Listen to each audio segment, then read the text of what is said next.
last October, I think you guys celebrated 10 years of being a band, right? Last August, yeah. So I guess it's 11 years now. It's coming up on 11. It is from this August. And you're younger than me, so what's crazy is there's bands out here, there's bands out here that have been around for like 3-4 years that are my age. Most of but them were 10 years old when they started the band, though. Trevor was 10 when we started. how was it? Because how old are you?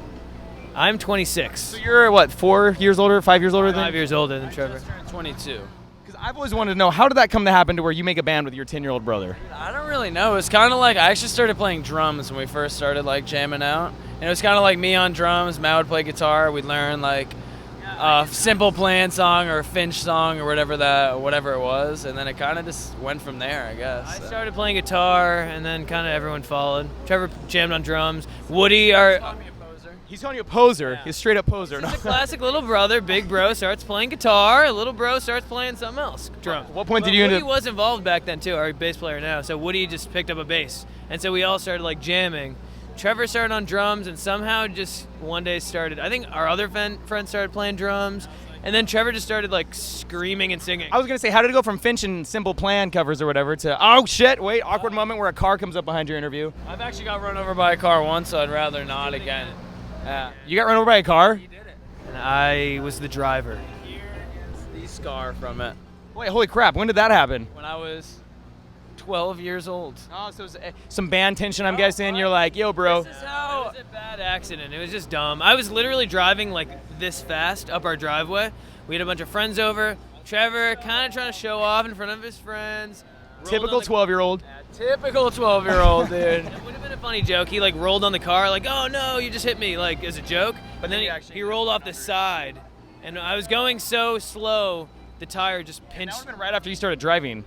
Yeah, oh, it was. And like our town newspaper was like, Reckless 16-year-old runs over brother. Attempts to kill brother. sound like an idiot in the newspaper. We had a show that night, and they played it without me. Oh, yeah, because you were still playing shows at 12 years old. Yes, at 12, so that's... Were you doing vocals then? I was, yeah. I was doing vocals. When did like Escape come out and stuff? Were you like 13, 14 when I that? was 14 when Escape came out. On our first... Yeah, 14 when we recorded it, and 14 when it came out, about to turn 15. I love hearing that because you sound like such a little boy screaming when you hear those And, things. Dude, hearing those songs now... Tiny man, I think. Every little kid that just hates his parents, but I loved my parents. Yes, exactly. That was a good impression, I think. That was pretty that me? spot on. Was that- That was are actually you a me? recording that I had on me doing that. But so where did it go from Simple Plan Finch covers to the heavier side, screaming and stuff like that? We started listening to like SLA Dying, Kill Switch, and I guess those were the more like heavier metal songs. Red was a favorite back in the day. They're right there. August Burns Red. Pick up their new CD, Found in Faraway Places, out now. He's got it. That's why you're doing this. That's why this is your job, man. You got it all. But and what's crazy though is, so then you guys did the typical band thing early on. You had a label. You put 3 CDs out on the label. Is that right? 3 albums on Epitaph. Epitaph. And then you guys went and did the daunting Yeah, we did thing of an EP just on our own. Yeah, it's called Oak Island. After Oak Island after a huge failed crowdfunding attempt. Yes. Yeah, I know, right? It was I bad. mentioned it before, but it was like a month-long $15,000 goal that you ended up hitting like in the first 2 days or something like that. Yeah. You ended up getting close to 50 grand or something at the end. Yeah, it was crazy. It felt good to still have that much support from our fans, and after 3 albums on a label, it was kind of, we weren't sure what our situation was because we were just on our own. It was great to have that much support from our fans to raise like 3 times our goal. And did being on a label for so long, did that kind of give you guys some insight of how the music world works? You guys got a chance to kind of grow up with it all? That's why we can do it without one, because we were on one for so long, and we kind of saw how it worked, what didn't work, how our fans want to hear our music when they want to hear it. So like we know exactly what to do now. And it's crazy because back to the age thing, it's like by the time you guys got off the labels and decided to do stuff independently, that's when most people are making a band. But by that point, you guys already knew what to do. You guys understood the ropes of I it. think being so young was at the time was a disadvantage at the beginning, But it turned into a blessing. But now, yeah, it did work out because now we're, I guess, experienced, but still on the younger side, I guess. Not too old to still do it or anything. Trevor's still, yeah. People are starting bands at Trevor's age, definitely.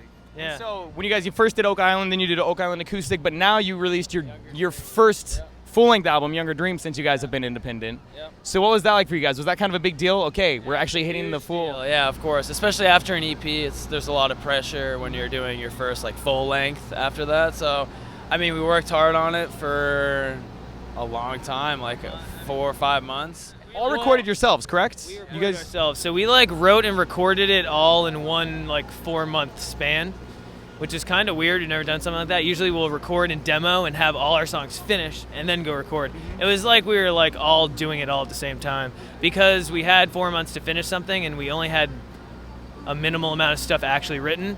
So we had to do it all relatively quick. We just worked like every day for like all day. Literally left for our world tour, not finishing the record, so we had to. I stayed up for like 48 straight hours. you guys 2 have days been- before we left for an international tour before this. Which included like Russia, which included some gnarly spots. Southeast Asia. And we were still recording vocals in Germany in like a green room. Also, you guys were taking it on the road We didn't and finish it actually before doing we stuff. left. We were supposed to and we didn't.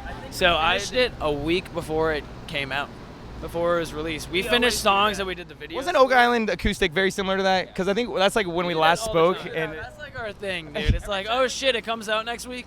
Yo, let's finish this. that's why they call it Our Last Night, is because every CD that they come out with, it's the last night that they work on it before it's due the day. Exactly, dude. Exactly. cover where we tell people we're going to post it one day and then we're finishing the video that morning and uploading it to YouTube. And that was obviously another aspect for you guys was the cover.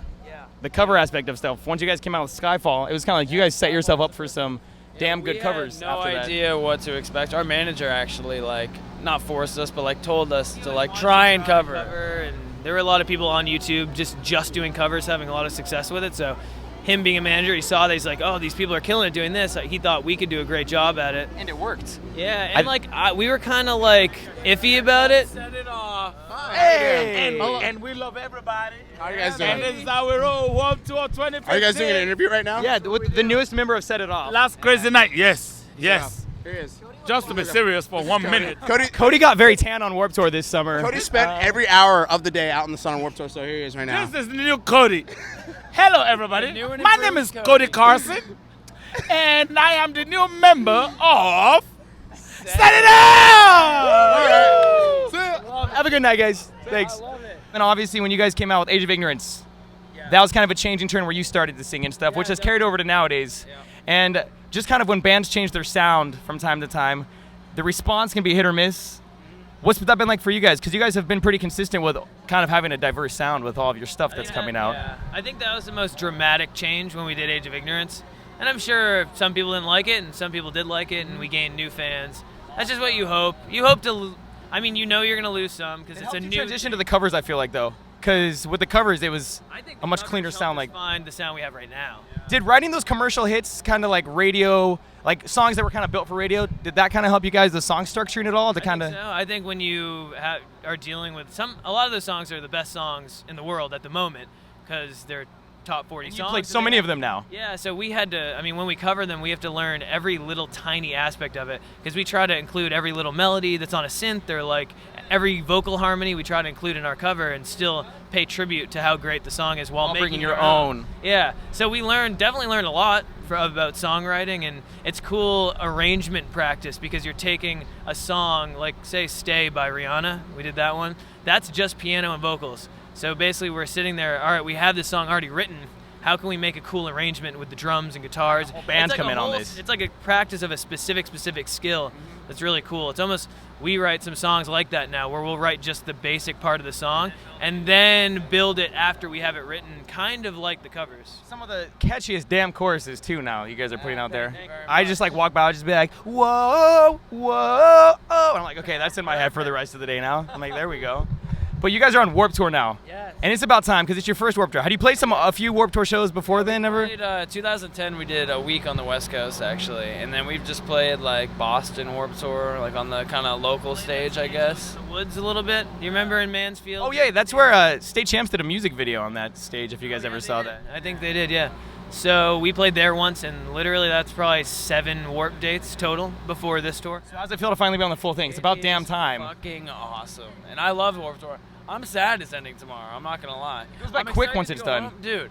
It felt like the longest. It's like it never ends, and then 5 shows left all of a sudden, and you're just like, whoa, what? Dude, yeah, it was awesome though. A lot of our friends were on the tour. The shows were incredible, and dude, It's been awesome. And it's been awesome. What's coming after Warped Tour? I'm sure there's plenty planned. You guys always seem to be pretty busy. We're actually going back to Russia, UK. I love it over there in Russia. Love it over there. We do. So we're doing that, and then we're doing a U.S. headliner in November and December. Dope. Yeah. So the rest of your year's at least booked. It's booked, and yeah, even further into January, it's booked. That's already, great as so. a band to know, especially as an independent band, that you can successfully. That doesn't happen to us, so I'm glad. Around for something to do, and we never know till last minute, but we're trying to change that. Definitely, it's awesome, dude. So it's been a good time for you guys to kind of transition from being one style of band on a label to kind of changing it, new audience. I'm sure you guys have adapted a complete new audience too in the last few years, which For sure.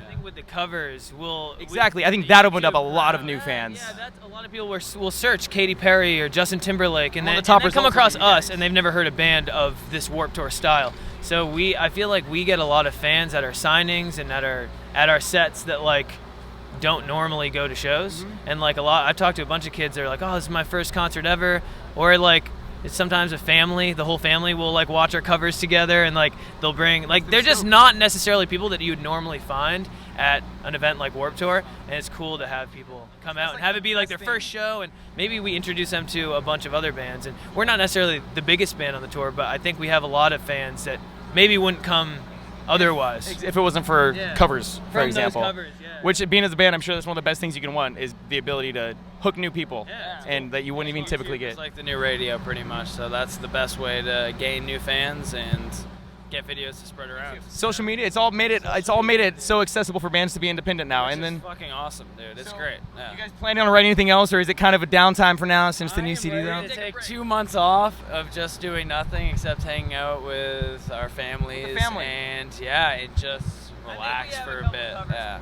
But that's not too time consuming. That's nothing too crazy. nothing Well, that's good. You Shoot guys some music videos too, so we'll Super be busy. We're not going to disappear. That would be impossible for us. I think we would stress ourselves out if we just did nothing, but we're definitely going to take a break. That's a little cool. break. Well, great, guys. Glad to hear it's going good for you guys out on Warped Tour. Excited to see what you guys have in the future. Matt and Trevor from Our Last Night once again. I'm Nick Major, APTV correspondent. Check these guys out. They're killing it. Love this you guy. all. Love Love this these guy. guys. This guy out. Check these guys out. They're better. Thanks for watching. We're out. We're